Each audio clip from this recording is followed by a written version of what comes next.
Shalom, shalom, cher peuple de Dieu. Que la grâce et la paix du Seigneur vous soient accordées de partout où vous nous suivez. Je rends grâce à Dieu pour ces privilèges qu'il m'a accordés en ces jours afin de revenir vers vous pour continuer l'enseignement que nous avons commencé, cette série d'enseignements qui s'intitule « Les mystères de l'Évangile ».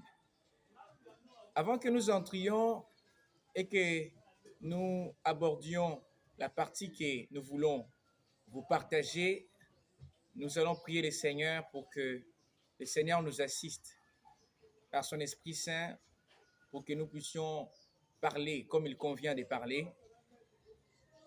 Prions au nom du Seigneur Jésus-Christ. Seigneur, merci pour ta grâce, pour ton amour, pour ta compassion, pour tes bontés qui ne sont pas épuisées, qui se renouvellent en notre endroit. Réponds ta miséricorde sur chacun de nous. Laisse que ton Esprit Saint nous parle et que l'intelligence humaine se taise, ô Dieu, afin que nous contemplions la gloire qui resplendit dans l'Évangile. Au nom du Seigneur Jésus-Christ. Amen. J'ai béni le Seigneur encore une fois de plus pour cette grâce qu'il m'a faite afin de continuer cet enseignement sur le mystère de l'Évangile. Aujourd'hui, par la grâce du Seigneur, nous voulons découvrir ensemble avec vous, je vais partager avec vous un des mystères de l'Évangile, car nous les enfants de Dieu, le Seigneur nous exhorte dans sa parole en nous disant que l'Évangile est la puissance de Dieu pour le salut de quiconque croit. La puissance de Dieu pour nous faire parvenir à la sanctification, à la sainteté, à la justice et nous conduire sur un chemin de perfection pour rencontrer le Seigneur au jour de son avènement. Et le mystère que nous voulons partager avec vous en ces jours, c'est « Il y eut des ténèbres sur toute la terre ». Il y eut des ténèbres sur toute la terre. Et là, nous lirons dans le livre de Matthieu chapitre 27 à partir du verset 45. Nous lirons jusqu'au verset 46. Lisons la parole du Seigneur. Depuis la 6e heure jusqu'à la 9e, il y eut des ténèbres sur toute la terre. Et vers la 9e heure, Jésus s'écria d'une voix forte, « Eli, Eli, lama sabachthani », c'est-à-dire « mon Dieu, pourquoi m'as-tu abandonné ?» Là où nous venons de lire, dans cette portion de l'Écriture, nous lisons les instants de la crucifixion de notre Seigneur Jésus-Christ. Nous lisons le moment où le Seigneur était déjà pendu sur le bois. Alors, la Bible dit que depuis la 6e heure, donc le Seigneur a été pendu au bois, élevé sur cette montagne appelée Golgotha. C'était depuis la 6e heure. La Bible nous révèle, le Seigneur nous révèle que depuis la 6e heure à la 9e heure, il y a des ténèbres sur toute la terre. Le Seigneur n'a pas dit qu'il y ait des ténèbres sur le pays, sur l'Israël, mais il y a des ténèbres sur toute la terre. Or, d'après la manière juive de compter les heures, la première heure de la journée, c'est les 6 heures du matin. Dans notre montre, dans notre façon de lire, de compter les heures, l'heure, dans la manière juive, la première heure, c'est le 6 heures du matin. La 3e heure, c'est 9 heures. 6e heure, c'est 12 heures, le midi. Donc, depuis la 6e heure, c'est-à-dire depuis 12 heures, depuis le midi, jusqu'à la 9e. La 9e heure, pour nous, dans notre manière de compter les heures, c'est 15 heures. 15 heures, c'est la 3e heure de l'après-midi. Donc, il y eut des ténèbres sur toute la terre depuis 12 heures jusqu'à 15 heures. Il y eut des ténèbres sur toute la terre. Et la Bible dit, à la 9e heure, Jésus s'écria d'une voix forte, « mon Dieu, pourquoi m'as-tu abandonné ?» Que le Seigneur bénisse sa parole. Alors, par la grâce du Seigneur, nous allons voir qu'est-ce que cet événement cache réellement. Qu'est-ce que Dieu nous révèle dans cet événement?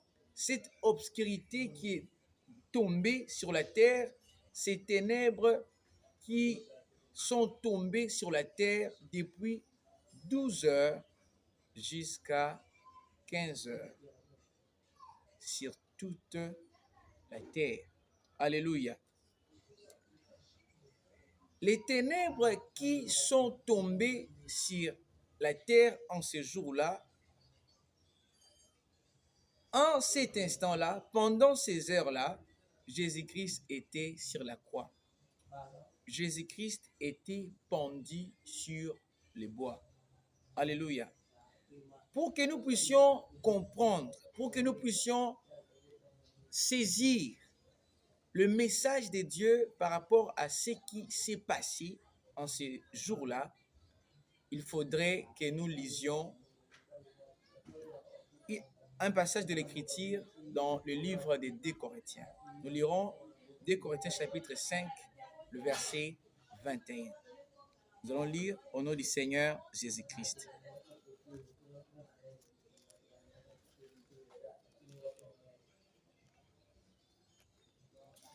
Des Corinthiens chapitre 5, le verset 21, il est écrit, « C'est lui qui n'a point connu les péchés, il l'a fait devenir péché pour nous, afin que nous devenions en lui justice de Dieu. »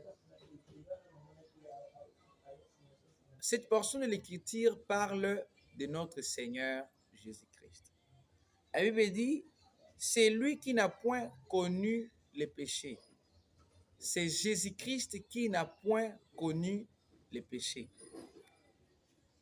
Laissez-moi vous dire, chers frères et sœurs, dans le nom puissant de Jésus-Christ, que Jésus-Christ n'a point connu les péchés de la première seconde de sa vie à la dernière seconde de sa vie sur la terre des hommes.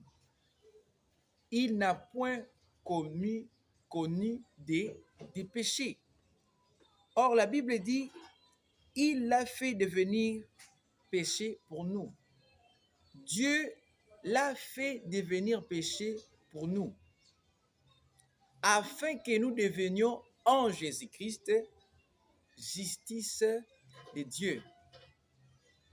Cette expression qui dit Dieu a fait devenir Jésus-Christ péché pour nous, chers frères et sœurs, faites beaucoup d'attention lors de l'interprétation de cette expression, car vous risquerez de commettre un péché, vous risquerez de mal interpréter cette parole sans comprendre ce que Dieu veut réellement nous transmettre.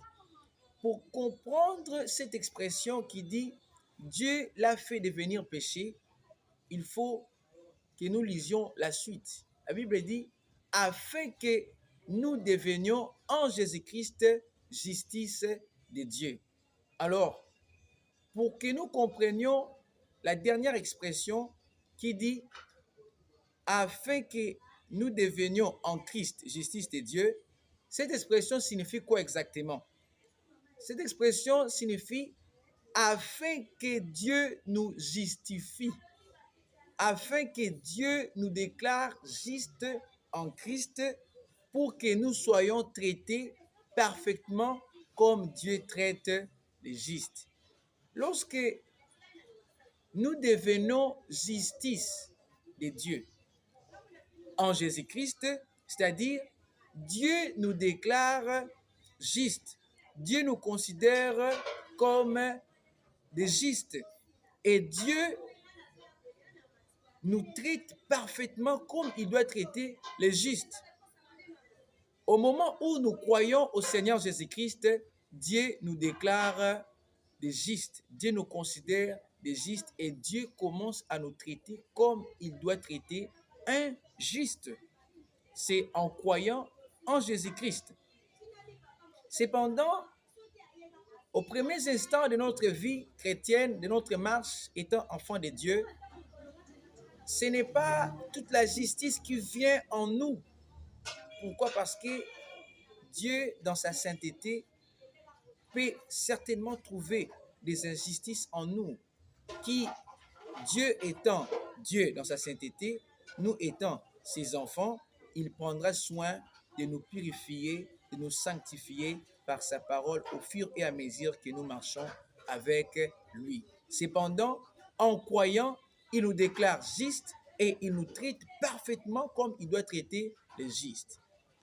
Alors, connaissant que devenir juste, justice de Dieu en Jésus-Christ signifie que Dieu nous déclare juste, Dieu nous considère comme justes et nous traite parfaitement comme des justes, c'est-à-dire quand Dieu fait de Christ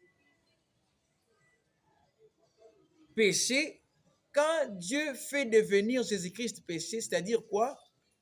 C'est-à-dire Dieu déclare que Jésus-Christ est un pécheur. Dieu considère Jésus-Christ comme un pécheur, comme un méchant. Et Dieu prend soin de traiter Jésus-Christ parfaitement comme il doit traiter un pécheur, un méchant. Quand la Bible dit Dieu l'a fait devenir péché pour nous, cela ne veut pas dire que Jésus-Christ sur la croix, pendu au bois, portant nos péchés, à cause du fait qu'il portait nos péchés, il est devenu un pécheur. Non, Jésus-Christ n'est pas devenu un pécheur en portant nos péchés sur la croix. Non. Pourquoi? Parce qu'il n'a pas connu de péché de la première seconde de sa vie à la dernière seconde de sa vie. Lorsque la Bible dit que Dieu a fait devenir Jésus-Christ péché pour nous, cette expression ne veut pas dire que Jésus-Christ sur la croix, il a transgressé la loi de Dieu. Alléluia. Cependant, Jésus-Christ pendit sur le bois, crucifié, c'est parce que Jésus-Christ a été déclaré pécheur, méchant. Dieu l'a considéré comme un pécheur et Dieu l'a traité parfaitement comme il devait traiter les méchants. Alléluia. Raison pour laquelle le Seigneur Jésus-Christ s'est trouvé sur le bois pendu, raison pour laquelle Jésus-Christ a été crucifié et raison pour laquelle il y eut des ténèbres sur toute la terre, depuis la 6e heure à la 9e heure. Alléluia. Pourquoi? Dans la parole de Dieu, il nous est révélé dans le livre des Romains chapitre 5, le verset 12, nous pourrons lire cette portion de l'Écriture. C'est pourquoi, comme par un seul homme le péché est entré dans le monde, et par les péchés la mort, et qu'ainsi la mort s'est étendue sur tous les hommes, parce que tous ont péché. La Bible nous révèle que c'est par un seul homme que le péché est entré dans le monde. Par un seul homme, le péché est entré, et à cause du péché, la mort est entrée, et la mort s'est étendue sur tous les hommes. Pourquoi? Parce que tous ont péché. La Bible dit, par la désobéissance d'un seul homme, plusieurs sont devenus des pécheurs, des méchants, des hommes qui ne vivent plus pour se soumettre à la volonté de Dieu, à la parole de Dieu. À cause de la désobéissance d'un seul homme, plusieurs sont devenus des transgresseurs de la loi de Dieu, sont devenus des méchants.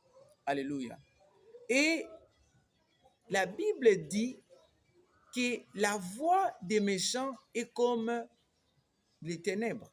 Dans le Proverbe chapitre 4, nous lirons aussi dans la Bible, le livre des Proverbes chapitre 4 à partir du verset 18. Proverbe chapitre 4.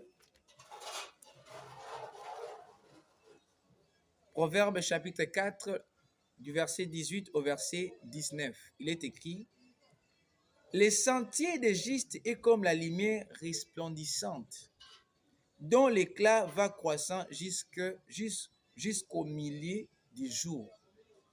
19e verset. La voix des méchants est comme les ténèbres, ils n'aperçoivent pas ce qui les fera tomber. Alléluia. Par un seul homme, le péché est entré dans le monde. Par un seul homme, plusieurs sont devenus des pécheurs, des méchants. Par un seul homme et par les péchés, la mort s'est étendue dans tous les hommes et les hommes sont devenus des méchants à l'égard de Dieu. Les hommes sont devenus des rebelles à l'égard de Dieu. Et la Bible dit que la voix des méchants est comme les ténèbres. C'est ainsi l'humanité a été couverte des ténèbres. Ces ténèbres est spirituelles. Or, ces ténèbres sont manifestes par les œuvres. Alléluia. Et la Bible nous révèle qu'il y a un jugement. Les jugements qui tombent sur ceux qui ne croient pas au Seigneur Jésus-Christ. Et c'est quoi ces jugements? Nous lirons dans le livre de Jean chapitre 3, le verset 19.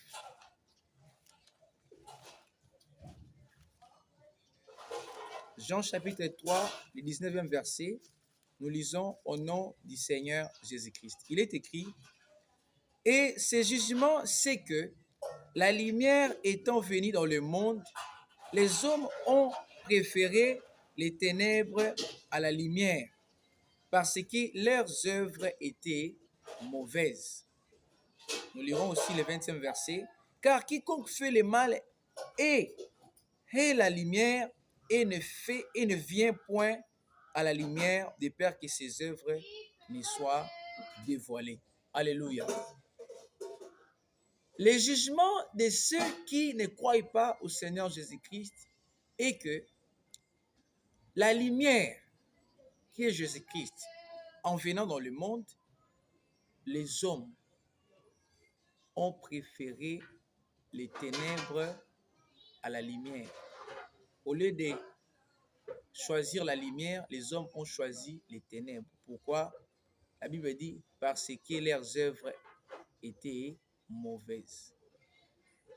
Les œuvres mauvaises dont la Bible parle, ce sont les œuvres des ténèbres. Les œuvres des ténèbres sont les péchés. Ce que vous commettez à l'égard de Dieu qui contredit la volonté de Dieu, qui s'oppose à la volonté de Dieu, à la parole de Dieu. C'est ça, ce que la Bible parle, les ténèbres. La voie des méchants est comme les ténèbres, c'est-à-dire la voie, la marche, la conduite, la façon de faire, la façon de parler des méchants, c'est comme les ténèbres, c'est-à-dire c'est la manifestation des ténèbres dont la Bible nous parle. Alléluia. Or, les œuvres des ténèbres dans les Saintes Écritures sont appelées aussi les œuvres de la chair, que nous révèle la parole de Dieu dans le livre de Galates chapitre 5 à partir du verset 19. Nous lirons cette portion de l'Écriture parce que dans cette portion de l'Écriture plutôt, le Seigneur nous révèle les œuvres de la chair qui sont les œuvres des ténèbres. Il est écrit: or, les œuvres de la chair sont manifestes, Ce sont l'impudicité, l'impureté, la dissolution, l'idolâtrie, la magie, les inimitiés, les querelles, les jalousies, les animosités, les disputes, les divisions, les sectes, l'envie, l'ivrognerie, les excès et les choses semblables. Alléluia. Les choses semblables, chers frères et sœurs, sont des choses qui sont les œuvres de la chair, les œuvres des ténèbres. Mais pour que vous compreniez ces choses semblables, il faut que vous ayez le discernement du Saint-Esprit, le renouvellement de l'intelligence. En continuant de lire le verset 21, la Bible dit, « Je vous dis d'avance, comme je l'ai déjà dit, que ceux qui commettent de telles choses n'hériteront point le royaume de Dieu. » Alléluia. Les ténèbres, c'est les péchés. Les ténèbres, dans le monde, nous voyons les ténèbres de l'impudicité. Celui qui vit dans l'impudicité, il est dans les ténèbres. Celui qui vit dans la masturbation, il vit dans les ténèbres. Il marche dans les ténèbres. Celui qui vit dans la prostitution, il vit dans les ténèbres. Il marche dans les ténèbres. Celui qui s'habille de manière à séduire les hommes ou les femmes, il vit dans les ténèbres. Celui qui vit dans l'adultère vit dans les ténèbres. Celui qui vit dans la fornication vit dans les ténèbres. Celui qui vit dans les impuretés vit dans les ténèbres. Celui qui vit dans la dissolution, les ténèbres de la dissolution, vit dans les ténèbres. Celui qui vit dans les divisions, dans les inimitiés, dans les animosités, celui qui vit dans les querelles, dans l'idolâtrie, dans la cupidité qui est aussi une idolâtrie, celui qui vit dans la magie vit dans les ténèbres. Celui qui vit dans la jalousie vit dans les ténèbres. Celui qui vit dans les disputes vit dans les ténèbres. Celui qui vit dans les sectes, dans de fausses doctrines, dans le faux évangile, vous marchez pour prêcher les fausses doctrines, les faux évangiles, vous vivez dans les ténèbres. Celui qui vit dans l'envie, dans l'ivrognerie, vit dans les ténèbres. Celui qui vit dans les excès de manger, excès de table, excès de boire et de manger, vit dans les ténèbres. Celui qui vit dans les choses semblables, dans les œuvres de la chair, dans les œuvres des ténèbres, celui-là vit dans les ténèbres. Et celui qui vit dans les ténèbres, là où nous venons de lire, tout ce que je viens de citer, ce sont des manifestations des ténèbres. Alléluia. Les ténèbres se manifestent par les mauvaises œuvres, par les œuvres infructueuses dont la Bible parle dans le livre de Éphésiens chapitre 5, le verset 11. Ce sont des choses qui ne sont pas agréables au Seigneur. Ce sont des choses qui vont à l'encontre de la volonté de Dieu, de ce qui est bon, de ce qui est agréable et parfait au Seigneur. Alléluia. Ce sont des ténèbres. Alléluia. Et chers frères et sœurs, si vous vous retrouvez au rang des personnes qui vivent dans les choses que nous venons de citer, dans les œuvres de la chair, dans les œuvres des ténèbres, cette parole que vous écoutez vous est adressée. Dieu vient vous parler. Alléluia. Depuis la 6e heure jusqu'à la 9e heure, il y a des ténèbres sur toute la terre. Et c'est Jésus qui était sur la croix. Et en cet instant-là, il y a des ténèbres sur toute la terre. Alléluia. Pourquoi? Parce que Jésus-Christ, comme il est écrit que Dieu l'a fait devenir péché pour nous, Dieu l'a considéré comme un méchant, un pécheur. Dieu l'a traité parfaitement comme il devait traiter les pécheurs. Or, Dieu, en traitant Jésus-Christ parfaitement comme Dieu doit traiter les méchants, les pécheurs, qu'est-ce que Dieu fait? Dieu fait tomber les ténèbres sur Jésus-Christ à la croix. Alléluia. Et nous lirons dans le livre de Job chapitre 8,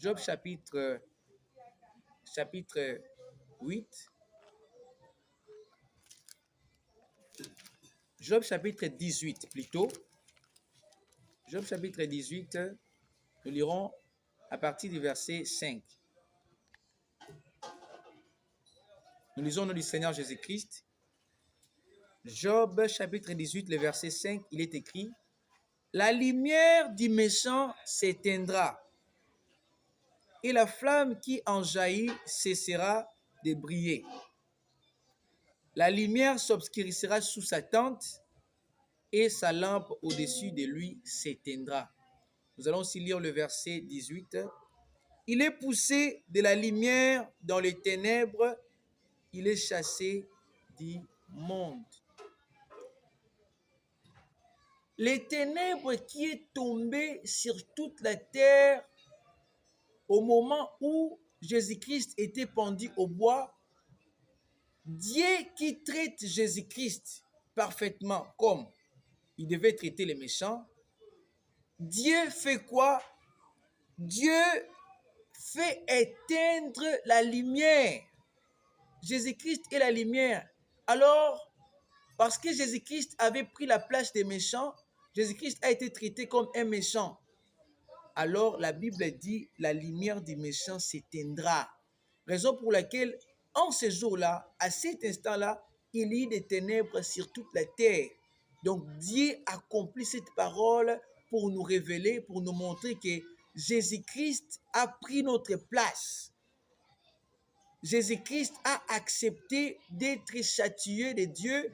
Jésus-Christ a accepté qu'il soit traité comme Dieu devait nous traiter, nous qui étions autrefois des méchants, nous qui étions autrefois des pécheurs, des transgresseurs de la loi. Jésus-Christ a été traité comme Dieu doit vous traiter, vous qui marchez dans les œuvres de la chair, vous qui marchez dans les œuvres des ténèbres, vous qui êtes méchants, vous qui ne vous soumettez pas à la volonté de Dieu. Jésus-Christ a accepté. La Bible dit, la lumière du méchant s'éteindra. Comme Jésus-Christ a été traité comme un méchant, voilà pourquoi, en ce jour-là, la lumière s'était éteinte. Jésus-Christ sur la croix, depuis la 6e heure, depuis 12 heures jusqu'à 15 heures, il y a des ténèbres sur toute la terre. Il y a des ténèbres, ce n'était pas la nuit. C'était en plein midi. Du midi à la 3e heure de l'après-midi, chers frères et sœurs, il y a des ténèbres sur toute la terre. Pourquoi? Parce que les paroles de Dieu devraient s'accomplir. Dieu s'est tourné contre Jésus-Christ, son Fils, et l'a traité parfaitement comme il devait traiter les méchants. Et la Bible dit, la flamme qui en jaillit cessera de briller. Le soleil a cessé de briller sur toute la terre. Alléluia.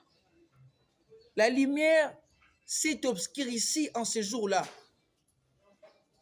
Pourquoi? Parce que c'est Dieu qui traitait le Christ comme il devait traiter les méchants. Et au verset 18, il est écrit, il est poussé de la lumière dans les ténèbres. Il est poussé de la lumière dans les ténèbres. C'est ce qui est arrivé au Seigneur Jésus-Christ. Le Seigneur Jésus-Christ est poussé de la lumière aux ténèbres. Voilà pourquoi il est écrit, il y a des ténèbres sur toute la terre.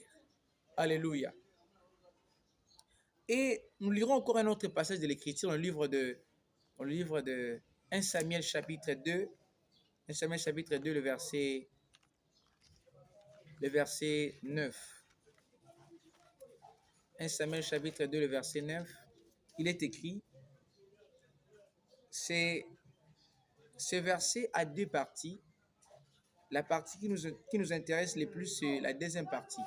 Il est écrit, nous lisons au nom du Seigneur Jésus-Christ, il gardera les pas de ses bien-aimés, mais les méchants seront anéantis dans les ténèbres, car l'homme ne triomphera point par la force. L'expression qui nous intéresse le plus, la déclaration qui nous intéresse le plus dans cette portion de l'Écriture, c'est les méchants seront anéantis dans les ténèbres. Dieu, en traitant Jésus-Christ parfaitement comme il doit traiter les méchants, Dieu a anéanti Jésus-Christ dans les ténèbres. Dieu a anéanti Jésus-Christ dans les ténèbres. Et la Bible dit, vers la 9e heure, il avait toujours les ténèbres. Vers la 9e heure,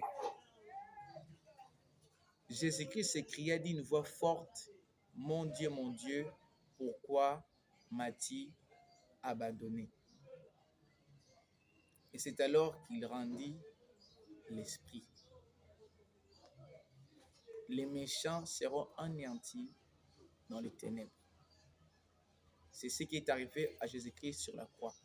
Pourquoi? Parce que Jésus-Christ, il a accepté de prendre votre place. Jésus-Christ a accepté d'être anéanti dans les ténèbres à votre place. C'est vous qui méritez d'être anéanti dans les ténèbres. Pourquoi? Parce que vous vivez dans les ténèbres, dans le péché, dans le mensonge, dans la masturbation. Mais Jésus-Christ, pour vous sauver, il a accepté d'être anéanti dans les ténèbres. Alléluia. Jésus-Christ vous aime. Chers frères et sœurs, Jésus-Christ vous aime. Vous qui êtes retenus dans le mensonge, vous êtes retenus dans la fornication. On vous appelle frère, sœur. Vous partez à l'église, cependant, vous êtes retenus dans l'escroquerie. Vous êtes retenus dans la cupidité, dans l'amour de l'argent. Jésus-Christ vous aime et il a accepté de prendre votre place à la croix. Sur la croix, Jésus-Christ a accepté de prendre votre place. Alléluia. C'est afin que la parole de la prophétie s'accomplisse. Quelle est cette parole de la prophétie? Nous lirons dans le livre d'Ésaïe chapitre 8, le verset 23.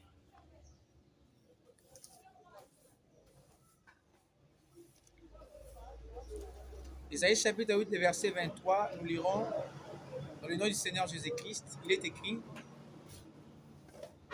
mais les ténèbres ne régneront pas toujours sur la terre, où il y a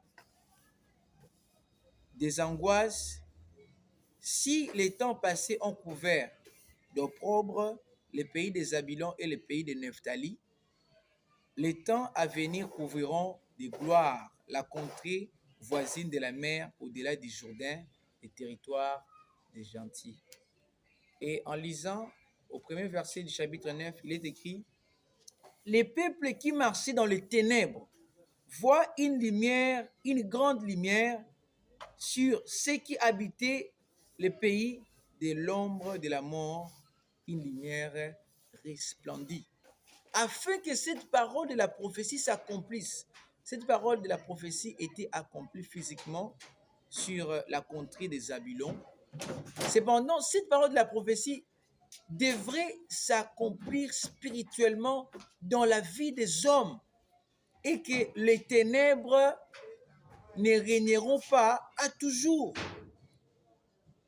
Quand vous marchez conformément au désir de la chair, chers frères et sœurs, sachez-les que ces désirs de la chair, ces actions, ces œuvres viennent de votre cœur. Alors, Dieu a dit que les ténèbres ne régneront pas à toujours sur la terre. Or, c'est sur toute la terre qu'il y a eu des ténèbres au jour où Jésus-Christ a été pendu sur la croix, sur les bois. Alléluia. Maintenant, Jésus-Christ pendu sur le bois, crucifié, les ténèbres tombaient sur lui, c'est afin que les ténèbres ne règnent plus dans votre cœur. C'est afin que vous sortiez des œuvres des ténèbres, des œuvres de la chair. Cependant, comment cela se passe? Nous lirons dans le livre de Jean chapitre 12, le verset 46. Jean chapitre 12, le verset 46.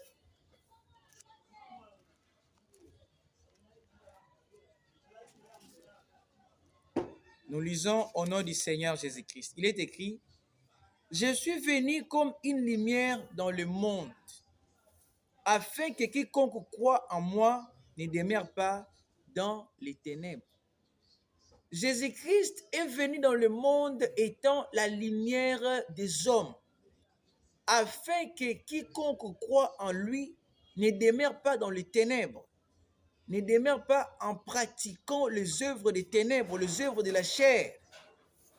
Et c'est en croyant en Jésus-Christ que vous allez sortir des ténèbres. C'est en croyant en Jésus-Christ que Dieu va vous délivrer de la puissance du péché qui vous accable pour marcher selon les actions du corps, les œuvres de la chair, qui sont les œuvres des ténèbres. Alléluia. C'est en croyant en Jésus-Christ.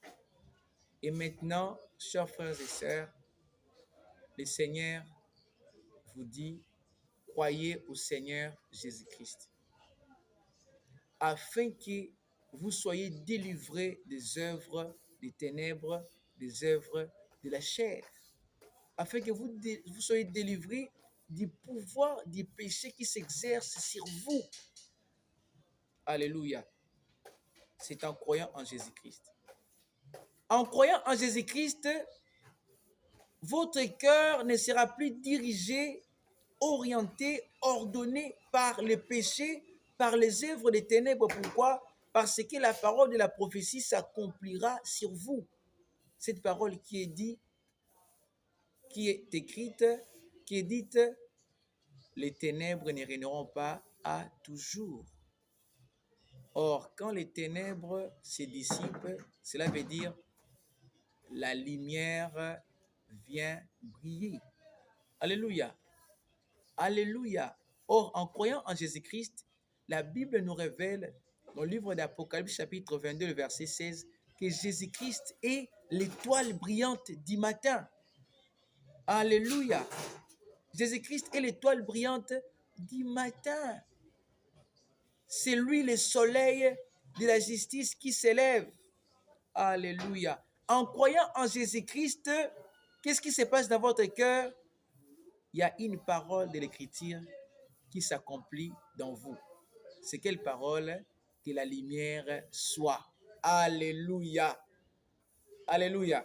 Et là, nous lirons dans le livre des 2 Corinthiens, chapitre 4, le verset 6. Il est écrit,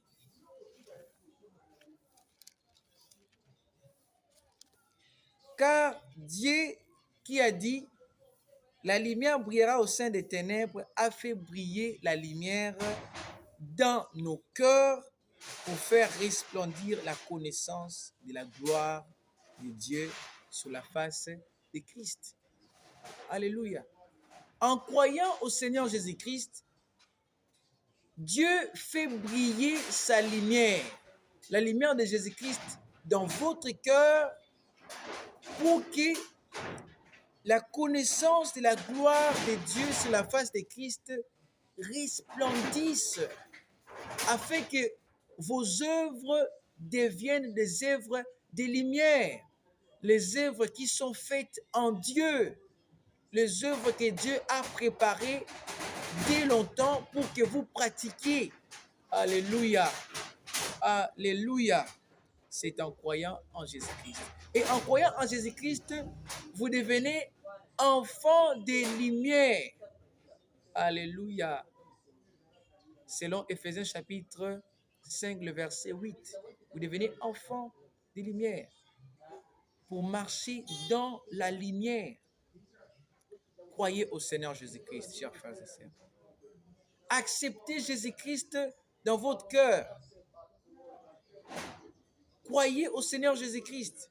Or, lorsque nous croyons au Seigneur Jésus-Christ, nous accomplissons la parole de l'Écriture qui est écrite dans le livre des Proverbes, chapitre 28, verset 13.